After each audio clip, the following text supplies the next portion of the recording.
Afternoon, everybody, and welcome to our budget presentation. Yesterday gave us a budget probably more notable for its spending promises than its changes to tax, but I think there are still some important points to note, and we're going to talk through those with you this afternoon. My name is Peter Lomax. I'm a partner with the firm in Westcott, and we've got not one, not two, but three tax partners with us this afternoon to help you through and understand the budget and its impact on you. First, we've got Michael Marsh from Exeter, who's going to talk us through some elements affecting the basis period reform. Then Sheldon Cole is going to join us from Westcott, talking through some of the capital taxes, so capital gains tax, inheritance tax, and a couple of other matters. And Mark Tibbert is going to join us then from Barnstable and talk us through some of the impacts on corporate taxes, or corporate and business taxes, and the changes thereon. If you've got any questions at all as we go through this afternoon, please use the chat box. You can see that down the bottom of your screen, or use the Q&A button. Use the chat box and let us know what your questions are. If you want to be anonymous, then let us know and you can be anonymous, or of course you can do the old favourite and ask on behalf of a friend. And if we can't get into sufficient detail of your particular circumstances during the course of the afternoon, then obviously we're more than happy to follow up with you and have a separate conversation later as well. This will be recorded, so just so that you're aware, and we will be able to send you all a link round with the recording later on today or tomorrow. So for now, I'm going to hand straight over to Michael, who's going to talk us through some of the impact on basis period reform. Well, thank you very much, Peter. Good afternoon, ladies and gentlemen. As Peter says, my name is Michael Marsh. I'm one of the firm tax partners based in our Exeter office. And what I'm going to be talking about today, as Peter said, is the changes announced yesterday to the basis on which sole traders and partnerships are taxed. As many of you will be aware, at the moment, a partnership or a sole trade is taxed by reference to a particular tax year, by reference to the accounting period, which ends in that tax year. So, for example, if you've got a year end of the 30th of June for the 21-22 tax year, you are taxed by reference to your profits for the year ended 30th of June 2021. The government is now changing all of that. From 2024-25, which is a year later than originally suggested, all unincorporated trading businesses are going to be taxed by reference to the profits arising during the tax year. So you will be taxed in 2024-25 by reference to profits earned during the year ended 31st of March or 5th of April, the two are treated as coterminous for this purpose, 2025. So who is affected by these changes? If we could move on to the next slide, Peter, that'd be very kind of you. And the one after that, that's it, that's lovely, thank you. Well, the group affected by the changes I've described are sole traders and partnerships with a year end other than the 31st of March or 5th of April. The reason it doesn't affect sole traders or partners with a year end of the 31st of March or 5th of April is that they are already taxed on the tax year basis that everyone else is moving to. So who's not affected? As I say, sole traders or partnerships with that year end of the 31st of March or 5th of April. These changes have no effect whatsoever on limited companies who continue to be taxed by reference to accounting periods, and landlords, another group of people not affected because they already, of course, are taxed by reference to the tax year end. The government estimates that this change will affect approximately 528,000 taxpayers in the United Kingdom. I would suggest that those taxpayers who are affected will be disproportionately represented amongst our clients, contacts, and colleagues. So this will have a considerable impact on a number of the people that we will deal with and talk to on a day-to-day basis. Next slide, please, if that's possible. So what's the present position? Just to recap on what I said earlier on, sole traders and partners are assessed on the profits of the accounting period ending in the tax year.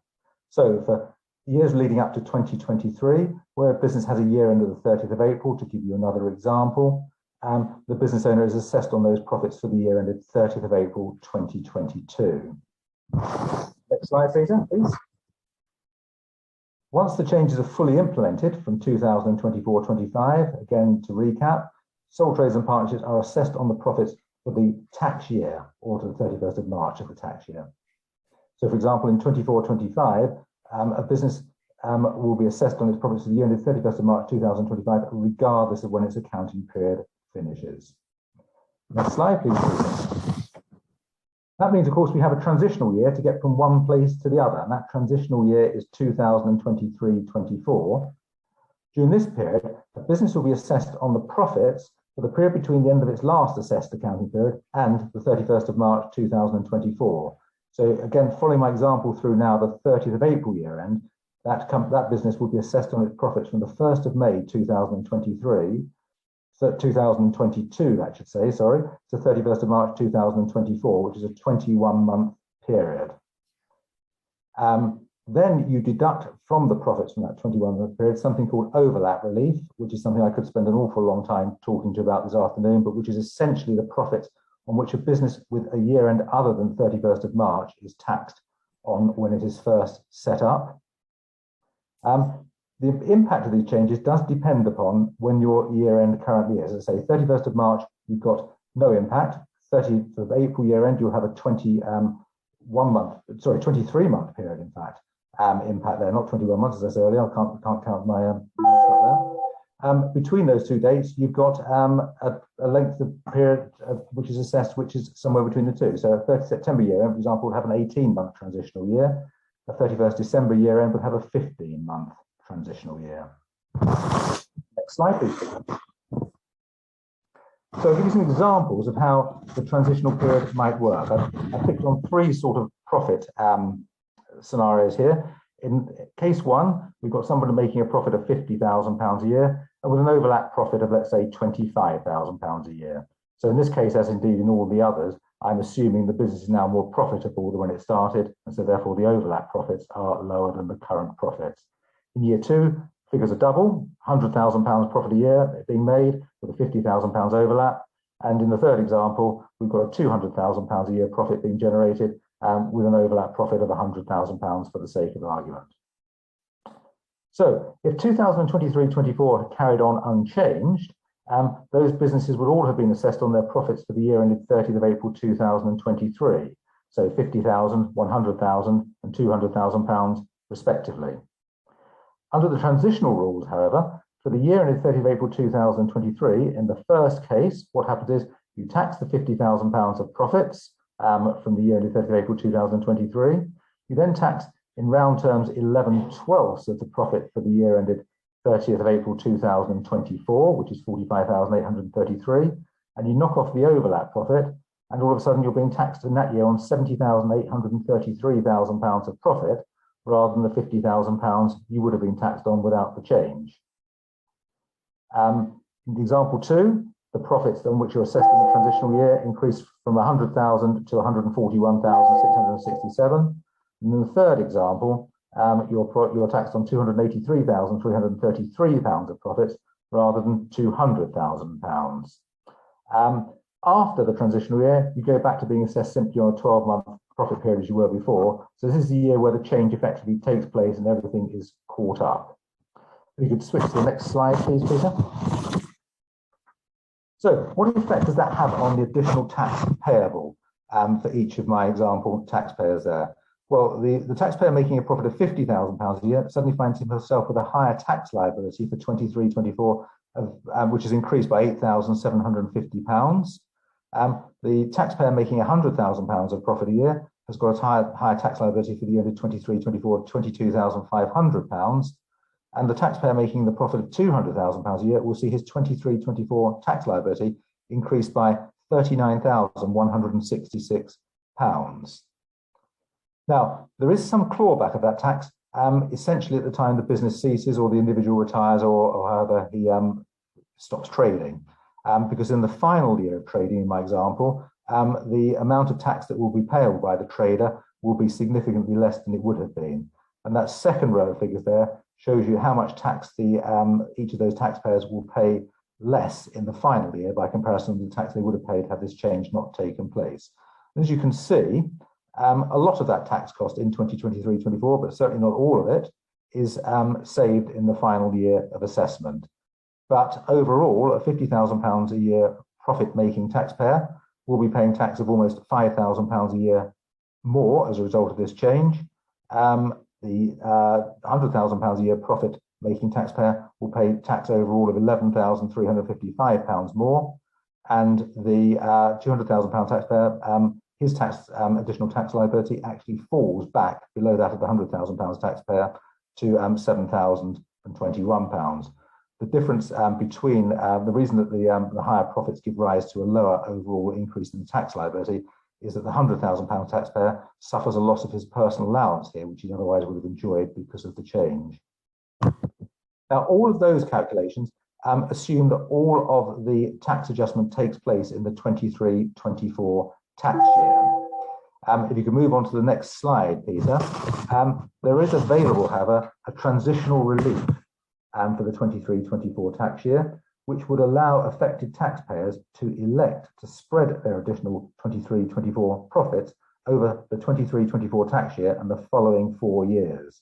So from 2023-24 to 2027-28. If an election is made to spread, then broadly speaking, the profits of the spread are divided into 5 equal tranches. There are 1 or 2 exceptions to that, particularly if someone retires or the business ceases during that 5-year transitional period, when the whole of the unadjusted amount outstanding comes back into play in that year of retirement.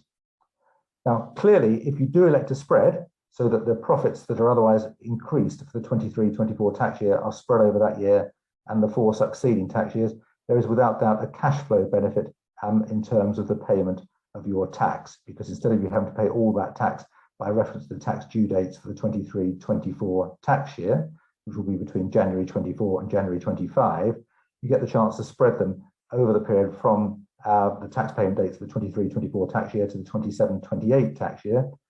So that will give you the chance to spread them from January 24 all the way around to January 29 effectively.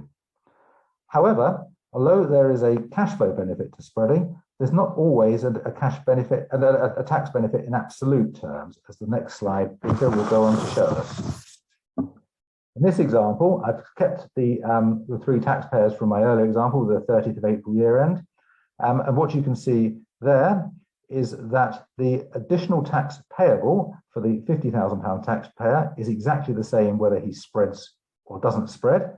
So one would imagine he would take advantage of the spreading provisions because he suffers no additional tax, but gets longer to pay it. The same is the case for the third example, the man making £200,000 a year of profits. Again, his total additional tax liability is the same whether he spreads his liability or not. And so therefore, common sense would dictate he takes advantage of the spreading provisions. But in the second example, actually spreading gives rise to a higher tax liability than not spreading would do. And that again comes back to the loss of the personal allowance, because this taxpayer, of course, is earning profits of £100,000, which is just on the cusp of where he loses his personal allowance. If he doesn't spread his payments, he takes 1 year's loss of personal allowance. If he does spread his payments, he ends up losing a part of his personal allowance for 5 years in a row. And that, of course, ultimately ends up with him losing more tax than would be the case if he simply took the tax charge in 1 year. There are examples where spreading would actually reduce the tax liability, where, for example, taking the whole of the adjustment in 23-24 would cause a loss of some of the personal allowance, but spreading over the 5 years meant that perhaps total income stayed below £100,000. In that case, you get both a cash flow benefit and an absolute tax saving benefit from the spreading provisions. I think the point that comes out of that really is that there's no single answer for everybody as to how they approach this, and it is going to be a case of crunching the numbers in every case when the time comes. Next slide, Peter. There are 2 practical considerations which come out of this change. Probably the most important one of which is, does a business change its year end to accommodate the changes? The alternative being, of course, to keep the existing year end. If you change your year end from 23-24 onwards, then of course you'll produce accounts that for that year and forwards will provide you with the figures on which your tax liability will be calculated each year without adjustment. It is, however, if you choose to do so, completely legitimate to retain your existing year end, in which case you will be part apportioning profits out of 2 accounting years in order to arrive at your taxable profits for the year. So I give you, for example, there what would happen in the case of a 30th of September year end. For 24-25, the assessment will be based on 6 months of the profits for the accounting period ended 30th September 2024, and 6 months of the profits of the year ended 30th September 2025. Now, if you do decide to keep a year end other than the 31st of March, that may well provide you with some difficulties in terms of the accuracy of the figures that you can produce to file your tax returns. To give you an example there for 24-25, that tax return would have to be submitted by the 31st of January 2026, which means that you'd have between September 25, your year end, and 31st of January 2026 to produce your figures that would enable you to complete your tax return accurately. If you have a 31st of December year end, of course, and you decide to keep that year end, you only actually have a month from the end of your accounting period to when your tax return needs to be filed in order to file the tax return accurately. HM Revenue Customs recognises this issue, and therefore it will be acceptable, although it will involve additional work, for estimates to be submitted in the case of businesses with year ends other than the 31st of March. So you would submit a tax return on a partially estimated basis and then would have the opportunity to revise that once final figures were available for the second accounting period, forming your basis period. Okay, on to the next slide, please, Peter. There are 1 or 2 uncertainties remaining with respect to how the new charge will be introduced, particularly with respect to the transitional year. For example, the child benefit high income charge, which cuts in where a taxpayer has an income of more than £50,000 a year. Some taxpayers could find themselves falling foul of that, not because their profits have increased, but simply because they've got 2 years or up to 2 years, almost 2 years profits bunched into a single tax year. Equally, some taxpayers at the higher end of the earning scale could find that their pension contributions annual allowance is compromised because of the bunching of profit in the single accounting period. Farmers averaging is another area where it's not clear how the bunching of profit into the 23-24 tax year is going to impact on the availability of farmers averaging going forwards. The press release issued yesterday with confirming the introduction of these changes did say that the draft legislation that was initially published in the summer was going to be amended to provide further guidance and potentially, it appears, some reliefs from the impact of the bunching of profit in the averaging year on factors like the child benefit high income charge, but we will wait to see exactly what that will involve. Turn the page again, please, Peter. So just to finish off with, all sounds slightly sort of doom and gloom, more tax to pay more quickly, of course. There are, I suppose, 1 or 2 potential silver linings that we ought not to lose sight of here. The first is, I mean, if those of us who are old enough think back to the introduction of UITF 40 15 years or so ago, which similarly accelerated the payment of tax for professional partnerships particularly, what it did do was, I think, it incentivized a number of firms to concentrate more on their management of their working capital. And perhaps this will have a similar sort of impact on businesses, make them more efficient in terms of how they manage their debtors and work in progress to enable them to fund their tax payments earlier than will otherwise be the case. Another point that this will largely do away with is that partners or sole traders will find there's much less tax to pay now post-retirement on profits earned before they retired. With the 30th of April year end, it is entirely possible to retire with tax still outstanding on the last 18 months of profits earned and to be paying that tax for over 18 months after you retired. Both of those time periods will reduce dramatically with the change, and perhaps some people who haven't provided for those outstanding tax liabilities as well as they might have done will find themselves with fewer unwelcome tax liabilities still to settle after they have retired.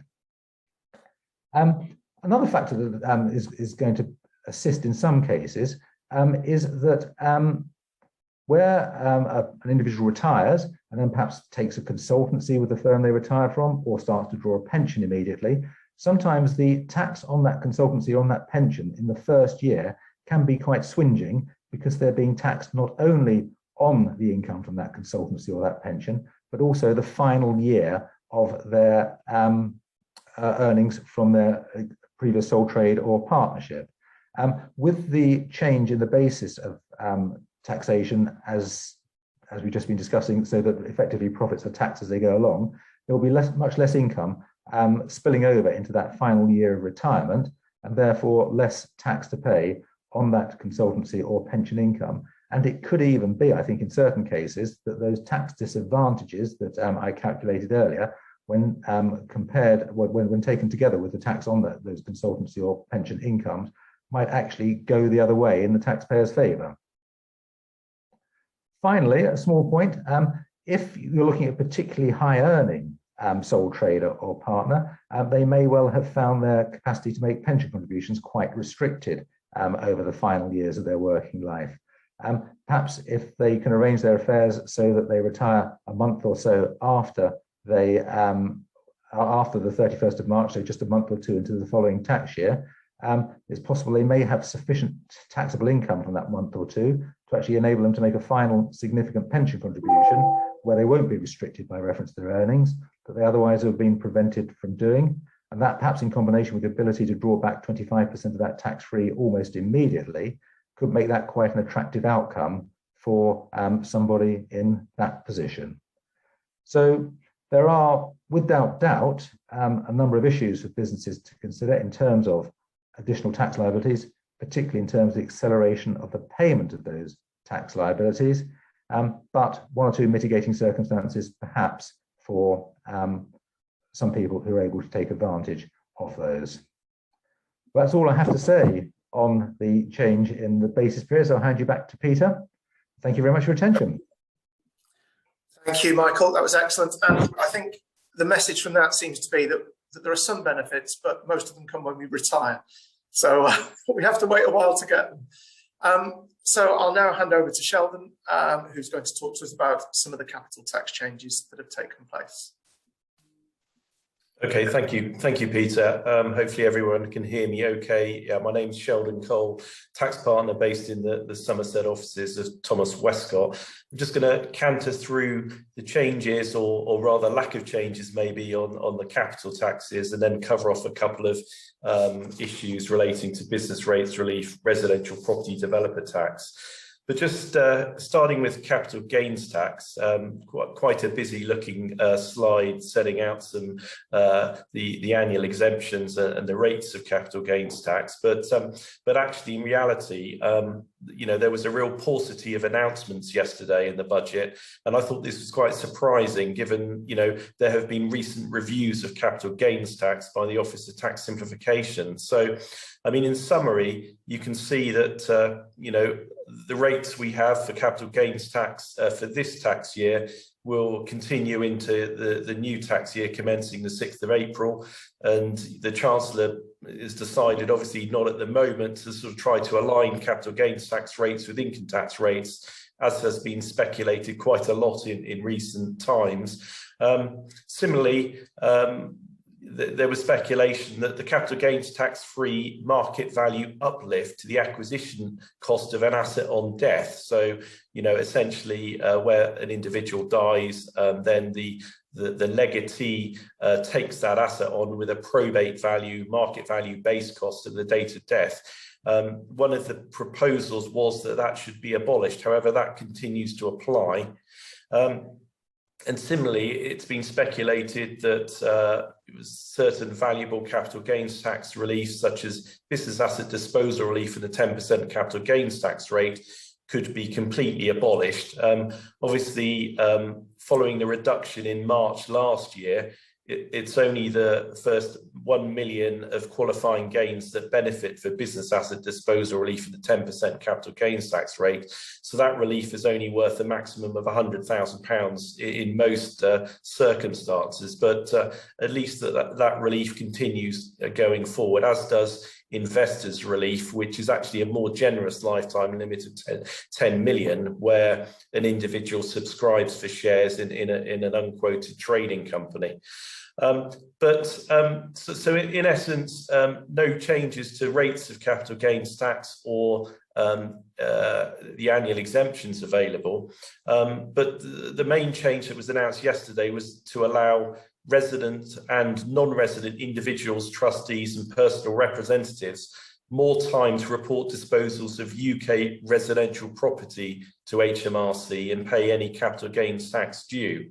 So just by way of a recap, this regime, 30-day regime as it was known, came in on the 6th of April last year. However, there was a sort of a relaxation yesterday in that for completions of the sale of UK residential property taking place on or after budget day, i.e. yesterday, taxpayers will now have 60 days rather than 30 days from the date of completion to report the disposal of that UK residential property and pay the ensuing capital gains tax. Just remember that for UK resident taxpayers, the 60-day regime only applies if the disposal gives rise to an actual capital gains tax liability. And obviously in certain situations, an individual may dispose of a property at a loss, or main residence relief may be claimable, or there may be capital losses brought forward to offset the gain. And in that situation, a report under the 60-day regime wouldn't be necessary. However, if you're a non-resident individual disposing of a UK residential property, the 60-day regime must be complied with, irrespective whether there is a capital gains tax liability for that non-resident. So there's a small relaxation there in terms of the time limit allowed for these reports to be made and capital gains tax to be paid. Allied to that announcement, the government have also sort of clarified the position with regard to mixed properties. For example, you know, a freehold property, it might comprise a commercial premises downstairs, but maybe a flat upstairs.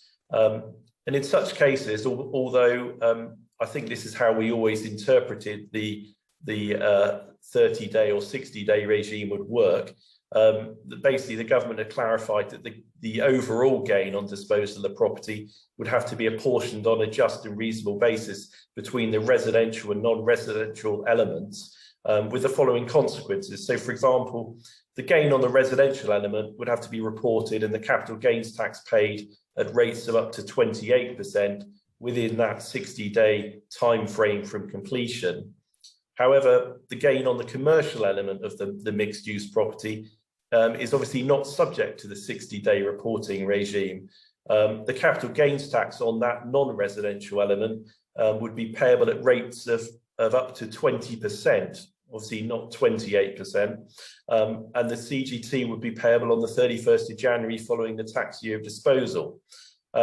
Both gains, both elements of the gains, both the residential element and the non-residential element will be reportable on the self-assessment tax return capital gains tax pages for the tax year of disposal. So, I mean, I think the motto really is that anyone contemplating disposal of a UK residential property or a mixed-use property should take timely advice in the period leading up to sale so that they can comply with their capital gains tax reporting and payment obligations. That's all I wanted to say on capital gains tax. It was a quiet budget. Whether the Chancellor is storing up further announcements for April 23, we will just have to wait and see. Next slide, please, Peter. And similarly, if we thought the capital gains tax was a little bit quiet on announcements this year, then inheritance tax was, even quieter. So, having been through all the budget releases yesterday afternoon, I have been struggling to discern a single announcement on inheritance tax. So, where do we stand with inheritance tax at the moment? Essentially, the current nil rate bands continue in force into next year, and indeed they will remain at those levels until so far as the 25-26 tax year. So with property values and asset values continuing to increase, one could say that the freezing of the nil rate bands represents sort of taxation by stealth. Just by way of a recap, the residence nil rate band applies where an individual leaves a property on death that has been their residence at some time during their period of ownership to a direct descendant, such as a child or a grandchild, and also sort of leaving a property into an interest in possession trust for a child or grandchild can also qualify for the residence nil rate band. So that's something to be aware of, and obviously, you know, important for individuals to review their wills and make sure that they qualify for that new residence nil rate band.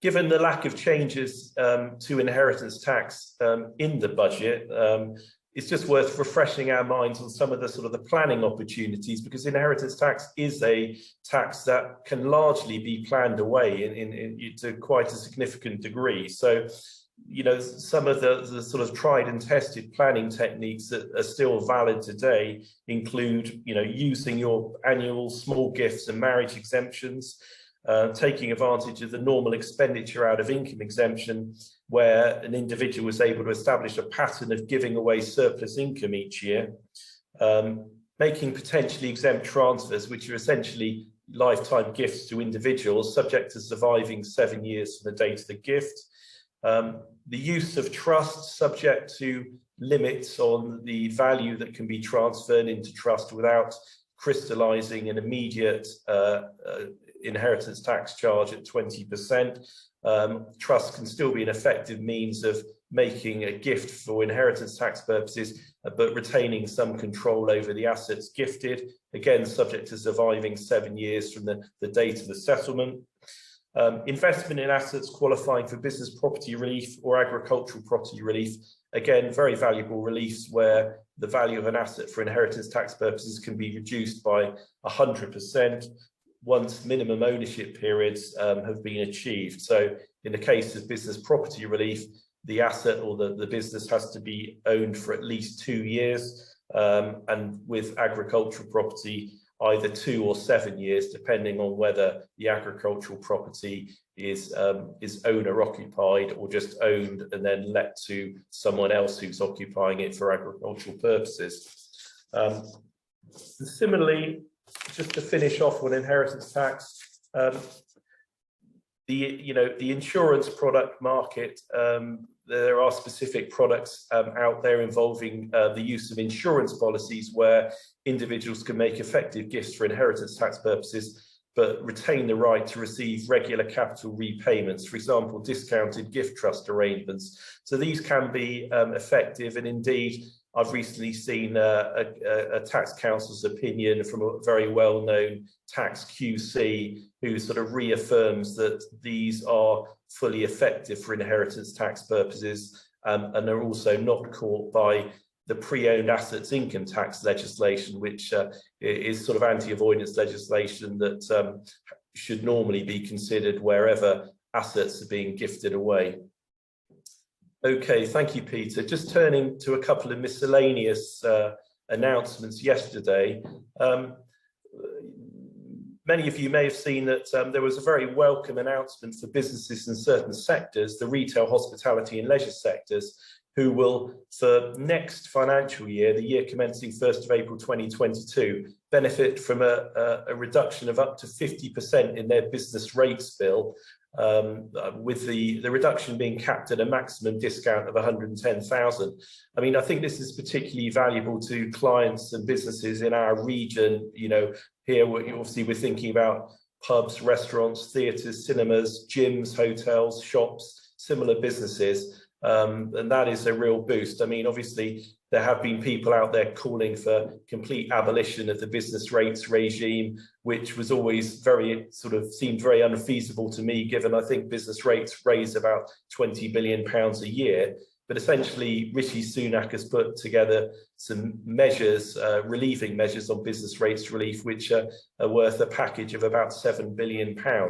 There was another measure announced that will apply from April 23, whereby if a business incurs or sort of improves trading premises, the value of such improvements won't be taken into account for business rates purposes for the initial 12-month period. So I think business rates, albeit it's not an area that we normally tend to advise on, we normally sort of introduce a chartered surveyor or business rates consultant contact to our clients. It's clearly an area which is of real interest and real importance to our clients, particularly in the southwest region, with the emphasis on hospitality and leisure type businesses.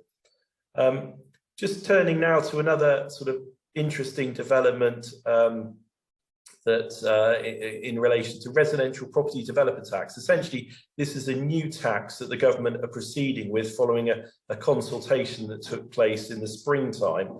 And it's a new tax that is aimed at companies or groups of companies who make significant profits from the development of UK land for residential purposes. And essentially, this residential property developer tax is part of the government's building safety programme in the light of the Grenfell fire disaster. And essentially, the government is seeking to recoup part of the costs of replacing unsafe cladding. And they're trying to recoup the costs, obviously, from the larger residential property development companies, the house builders. Just to summarise the main features of the new regime, it only applies to companies within the scope of corporation tax.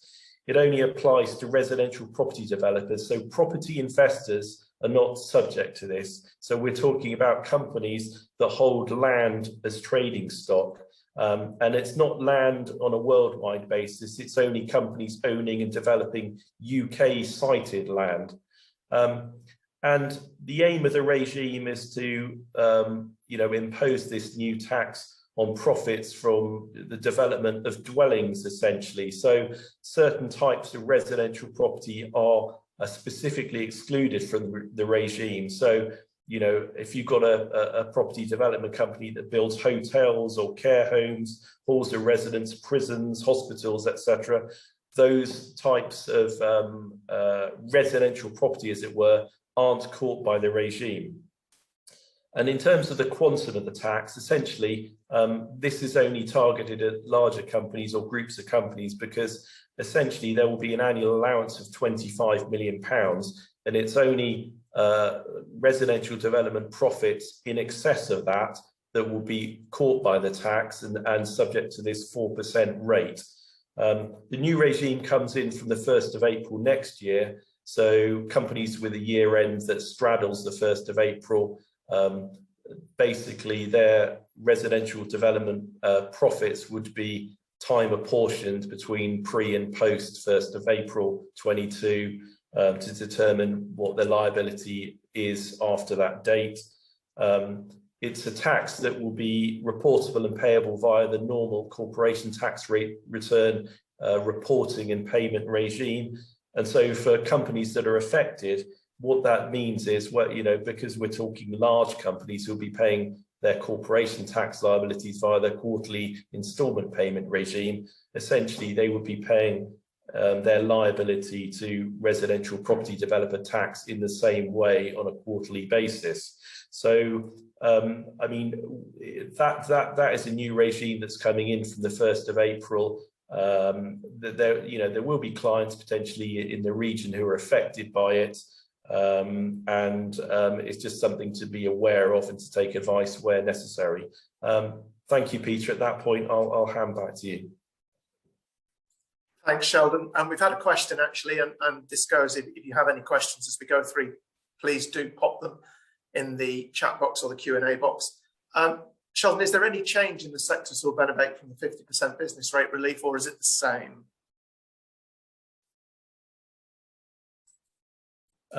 Well, my understanding of that is that it is targeted at these specific sectors, and it is a relief that will only apply from the 1st of April 2022 for 12 months. So I think it's very much targeted at the businesses which are probably have been most badly affected by the pandemic. Obviously, we'll have to keep the situation under review. There are sort of other reliefs for business rates that apply to smaller businesses that can be claimed. But I think essentially it is targeted at these particular sectors, retail, hospitality and leisure, on the basis that they've really suffered the brunt of the pandemic. Hopefully that answers the question, but please, Gary, come back to me if I haven't made myself clear. Yeah, and I've already been talking to someone in one of the affected sectors about this as well. We were talking about this yesterday.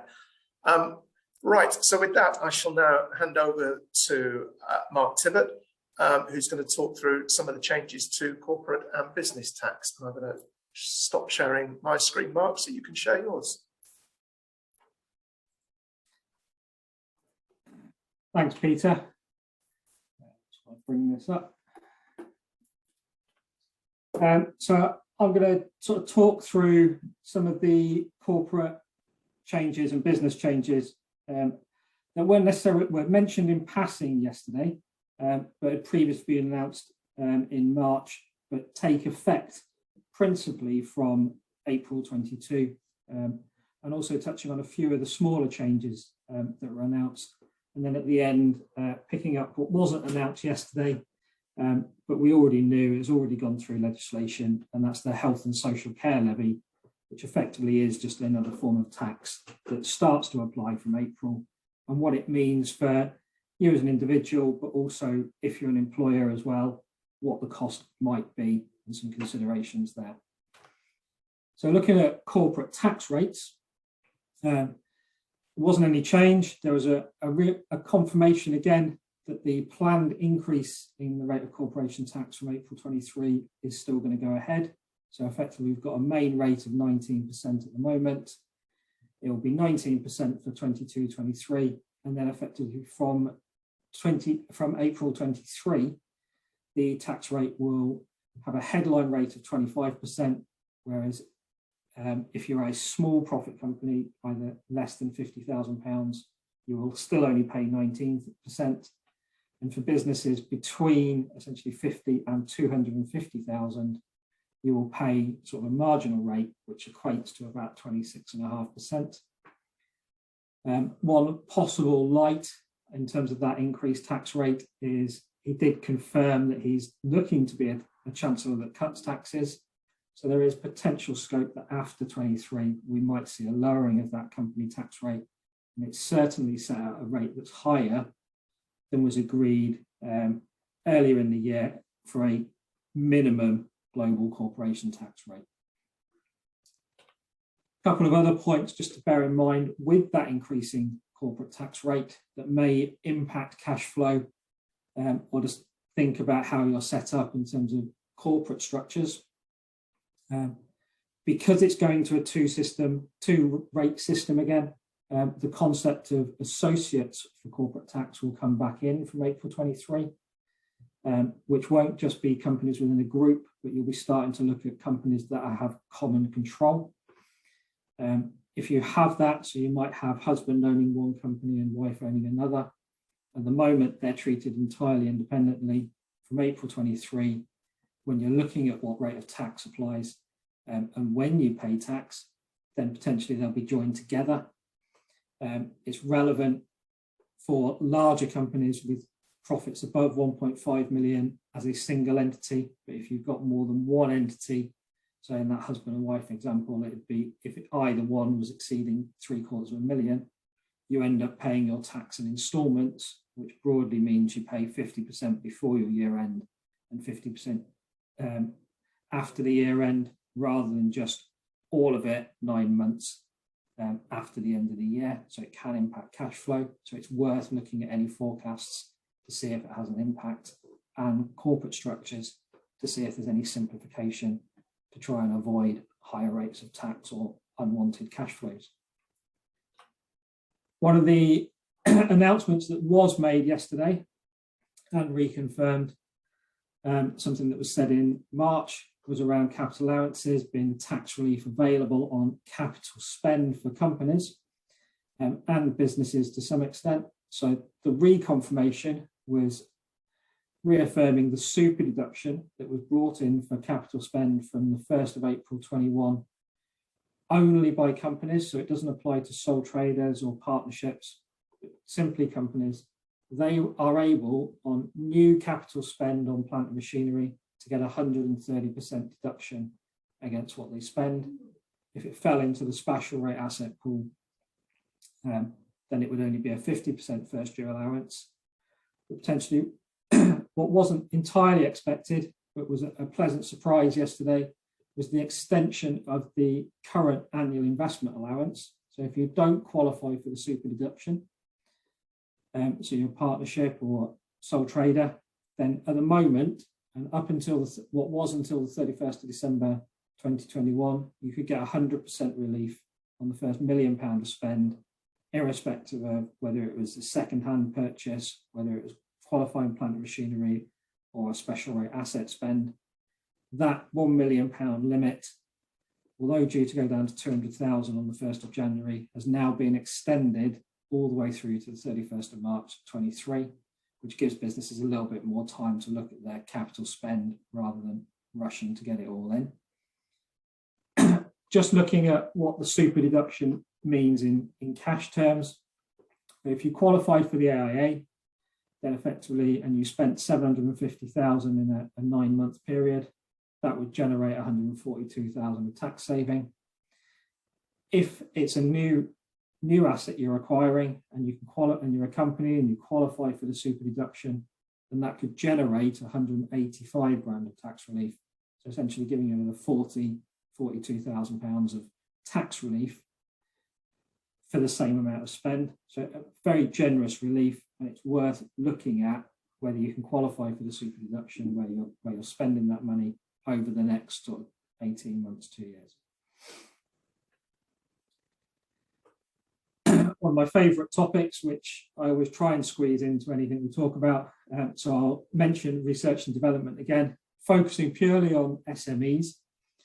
And he did say a couple of changes that to the scheme, which is why I think I can fit it in here. So SMEs, for those that haven't heard me speak before, the relief essentially gives you 130% uplift on your qualifying costs. So for every £100 you spend on qualifying R&D, you get a £230 deduction against your profits. So a very valuable relief for just doing what you would do normally.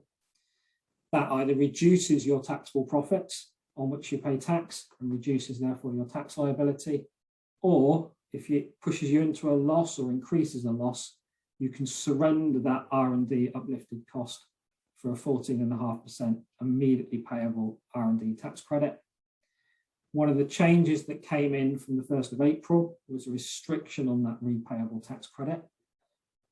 Going back to one of the restrictions that was there when the scheme was first introduced just over 20 years ago. The restriction is to £20,000 plus 3 times the total PAYE and national insurance liability, not just what you claim for R&D, but your total payroll cost there. So if your main cost is salary costs, it should never be a cap that you have to worry about. What changed yesterday in what he said was an expansion of some of the costs that qualify, recognising that a lot of R&D is now undertaken in the cloud and can therefore incur significant data costs. He said that the qualifying cost categories, which I'll run through in a minute, will now include cloud software and data costs. Still waiting for exactly what they're going to define those as, but hopefully it should be a welcome extension to a lot of IT heavy businesses. And then from April 23, looking to try and make the relief more targeted and incentivise R&D activities purely within the UK that are carried out for the benefit of UK businesses and the UK economy and by UK-based staff. One of the failings of the current system is you can get relief even if the individuals aren't necessarily based in the UK. So just looking at what are the costs you can claim as a reminder, effectively the biggest cost generally will be your salary costs, and that can include anyone that's directly employed and engaged on the R&D activity, but also anyone indirectly involved. So maybe an admin staff, secretary, writing up reports, etc., can be brought in to that claim, and you just look at the qualifying percentages. For an SME claim, you're looking at subcontracted R&D. So if you don't have the necessary skills in-house to do something, say you need some materials testing or some chemicals testing, etc., you might subcontract that out to a third party. You can claim their costs, albeit limited to 65% of their costs. That isn't available for large companies. Effectively, they can't claim subcontracted costs. And then consumable costs, being anything that's used up within the R&D process, with the one exception of if you create a prototype and then go on to sell that prototype, you can't now claim the material costs going into that prototype. And software has been allowed if it's software that you are buying outright and using on your internal systems. So the extension that was brought in yesterday is to bring in cloud software, which is where a lot of the software provision now rests. So just to give an example and put some numbers on that, if we look at an example of what an R&D claim could be worth to a business, say you've got a business with a profit before any R&D claim of £100,000, so a tax liability of 19,000. Within that, it had incurred, say, salary cost of 30,000 on qualifying R&D time, subcontract cost of 10,000, and combination of consumable and utilities of 4,000. So total qualifying costs of 40.5. Applying the 130% uplift to that would bring your taxable profit down to 47,000. So it gives you a £10,000 saving on that 40 grand of spend, essentially just for doing what you'd have done anyway. So it is, as you can see there, a very valuable relief just for doing what you would be doing anyway. So it's always worth looking at, do you qualify for R&D? And then looking at one of the changes that the Chancellor didn't really mention yesterday, partly because it was a tax rise, and I think he was trying to avoid saying that it increased any taxes yesterday. But he had already done it. As I say, it's gone through legislation and it will apply from 6th of April 22. And that's what they've called the Health and Social Care Levy. Because it's been rushed in, from April 22, it applies as an increased national insurance charge. And then from April 23, it will be a tax in its own right. And it applies to to all employed people, including self-employed. And where it is employed, it applies to employers. And he's also, another attack on small business owners, applied it to dividends as well. So you don't escape it by paying yourself the low salary. It will also hit on dividends. And I've summarised there what effectively it does to the tax rates. So for an employee, where you're currently paying as basic rate taxpayer national insurance at 12%, it will put it up to 13.25%, and a higher rate put it from 2% to 3.25%. For employers, it starts to look like quite a nasty tax charge now. It was 13.8%, it's now over 15%. Self-employed, likewise, at the moment, they pay 9% national insurance for a basic rate taxpayer, whereas it'll go to 10.25%, and the same 3.25% for a higher rate taxpayer. And the dividend rates, we'd be looking at 8.75%, 33.75%, and just over 39% for an additional rate taxpayer, i.e. someone with income over 150,000. It's fine talking about percentages. What does that mean in terms of cash in your pocket? So a bit like Michael did earlier, looking at some different income levels, what would that mean? So someone on a £15,000 salary, as an employee, your tax deductions out of that will increase by £68 a year. And if you're an employer, it will be costing you, on top of that that 68 of the individual suffering another £55 as well. Slightly better news if you're just receiving that 15,000 dividends, it's a very negligible, it's only a £4 difference over the year. Potentially you might not notice that. As you step up, you can see that the costs get significantly worse. So if you were on £50,000 a year as an employee, it's another £505 out of your net pay that you'll be paying from April 22. And from an employer, it's just over £400 as an additional cost for paying someone the same as you always have done. So it would be worth factoring that in when you're looking at any pay rises going forward, because that will just increase the cost that you've got coming out. And just finally on the dividends, it would be a £440 tax charge for an individual on top of what they historically have paid. So sort of quick fly through, but I think as we've said, there wasn't an awful lot in the budget yesterday from a tax point. It seemed to be more of an economic one. And I'll hand back to Peter. Thank you very much. So yes, it's a nice trick, isn't it? Avoiding tax rises in your budget by announcing them all the months before.